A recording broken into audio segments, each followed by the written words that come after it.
Have you seen Cam Newton's latest post-game outfit? It's crazy. It's really sad. It's sad because here we have a monster of an agenda to weaken the masculine male. And we have our gladiators, one of our gladiators, and not just one, but many, even the NBA, not just the NFL, but even the NBA players are coming out in these super skinny, super tight outfits with the shoes and the purse to match. You know, they're trying to out-diva each other. See who can wear the most pink, the most flamboyant colors, who's more beautiful than the next. You know, and I'm not saying I'm not declaring what their sexuality is. I mean, who knows? You know, and really, who cares?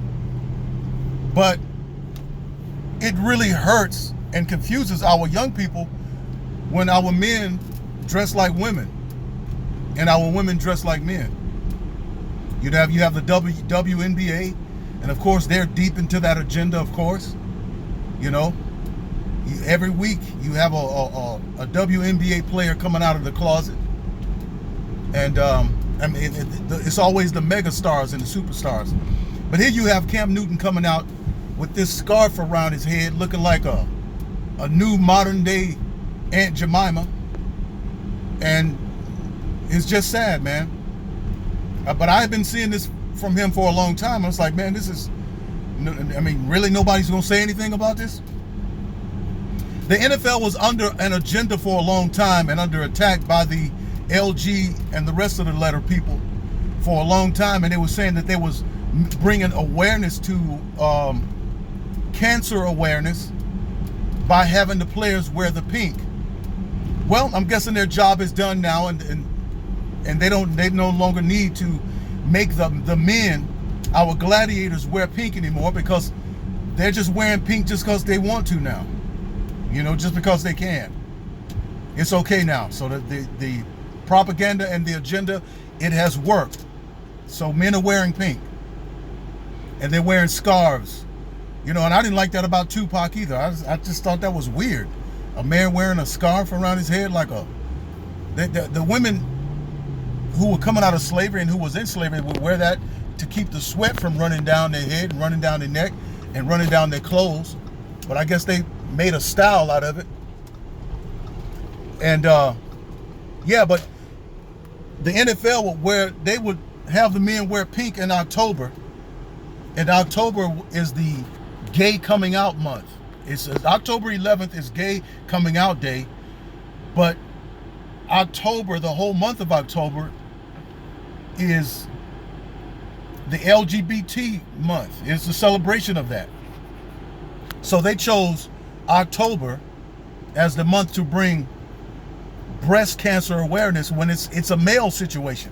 The NFL is about men, so it should have been something about testicular cancer or brain cancer or something like that was neutral, men and women. But you made the men wear pink to satisfy an agenda and to satisfy people with the money, because we know that the LGBT people, they have a lot of money.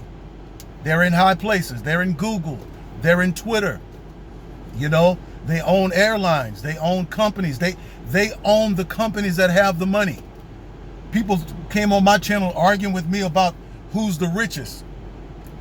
Republicans are rich and they're getting the tax cuts for the rich. You're crazy. Microsoft is owned by a leftist. You know, Overstock is owned by a leftist. Google is owned by leftists. The airlines are owned by leftists. The banks are owned by leftists. So who you talking about is rich? The media is owned by leftists, as you can see. Schools are ran by leftists. Colleges are ran by the leftist people. So what are you talking about? Who's got the money? Who's got the money and who's got the power? It's the leftists that are running things. Okay? Now we see, as the FBI stuff is starting to unfold, as Horowitz report has come out, that James Comey, Andrew McCabe, Peter Strzok, and all of the FBI and the CIA are crooked and they are leftist. So who's got the money? Donald Trump had to overcome all of these odds. He had to come people with much money, people with media, you know, people that ran things, people that are in powerful positions in order to win. All right? And if you and I, if we're going to survive this agenda, well, then people of faith, people that put their trust in the Lord, have got to stand up and fight and make the Lord's word known and make God's position known to our politicians and to those who are running these companies, to Starbucks and all these different companies that are hiring illegals, you know, and all these companies that are celebrating the pride flag and all that kind of stuff. When they do that kind of stuff, we got to let them know. We have to let them know. We have to speak up. But the NFL was doing that. I think they stopped in 2016 pushing the breast awareness and making the men wear pink in October. The colleges were doing it. The high schools were doing it. The little leagues were doing it. All the guys were wearing pink. And it was just a way to effeminize our men. You know, Obama took June. He took the month of June. June was known as marriage month, you know. But same-sex marriage was approved in June. And President Obama made June the official gay marriage month. And so we're dealing with something here. We are really dealing with some crazy stuff, truth be known. And we are in the midst of warfare, and we need God's people, those of us who are really serving God and who don't mind being called names and who don't mind being called xenophobe and homophobe and all that kind of stuff. When you know you're not that, you're just standing with God's word and you're standing with that is normal and right. And they can call you anything they want. Long as nobody put hands on you, you good. And they'll be good. But the moment they start putting hands on people, now that's when people will start to get pretty badly damaged and hurt. All right? And we don't want that. We want to be able to have freedom of speech. We express ourselves, you express yourself. And let the hearers and the listeners decide what side is true and right. Okay? But there is an agenda that was written back in the 60s by the powers that be, or they call themselves the elite or the Illuminati, to take the black man away from the family and then to demascutize the black man. And that way our families are not only weakened but destroyed. All right? Our women don't have men to marry. The men who are living a lifestyle of between two different sexes are bringing diseases back to our families and our communities. And the list goes on, right? But we have to be wise, and we have to be the people that we say we are. If you're a Christian, you should not be standing with this agenda. I believe in letting people be. No. We're seeing now that these people are not letting us be. Okay, we let them be.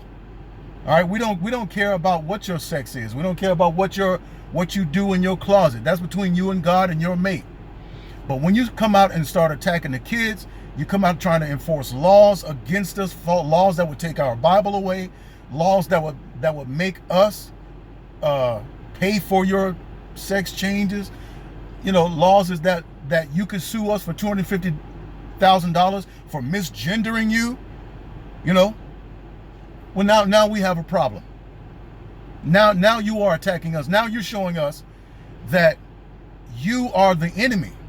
Okay? Now you're attacking our lifestyle when we never attacked your lifestyle in a way that would take away your job or nothing like that.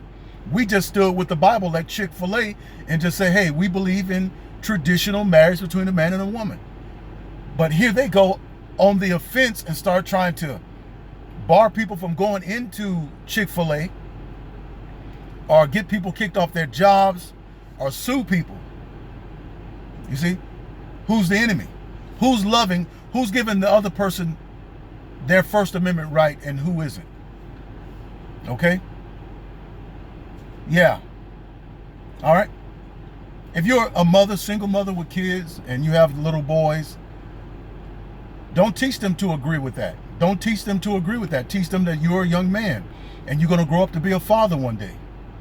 All right? And you're going to love a woman. You're going to be attracted to girls. That's normal. That's the way little boys should be. You should have feelings for a little. You should see little girls as being pretty and soft and effeminate. And that's right. It's only right for you to be attracted to her. It's not right for you to be attracted to a little boy, another little boy. And it's not right for you to dress like a girl or come close to dressing like a girl. You're a boy. And your little girls, you're a girl. You know, you're born to be a girl, and that's the life you're going to live. And no matter what you do, no matter what surgeries you have, you're going to always be a girl. You're going to always be a girl because that's how you were born. And I'm sorry that people feel trapped in that life. You feel trapped. You feel like you're trapped. But it's getting to the place now where they're creating laws to where you can't get therapy for that. And a lot of those people end up committing suicide because no one is talking to them. No one is helping them through their pain. What was that? Bruce Jenner. I forget it. Caitlyn Jenner. That's what he called himself now. But Bruce Jenner, who had the sex change to become Caitlyn, he talked about how he regrets what he did. He regrets doing it. But once you do that, ain't no coming back. You in your mind and in your emotions and in your memory, you're still a boy. Or you're still a girl. It's a terrible place to be. And we should pray for them. We should pray for them. Although, they're showing themselves to be our enemy. They're showing themselves to be our enemy. And we pray that God help them. Help them with their emotions. Help them with their anger. Help them with their decisions. And help them with their confusion. Well, all right. That's just my thoughts on that. God bless you until our next video.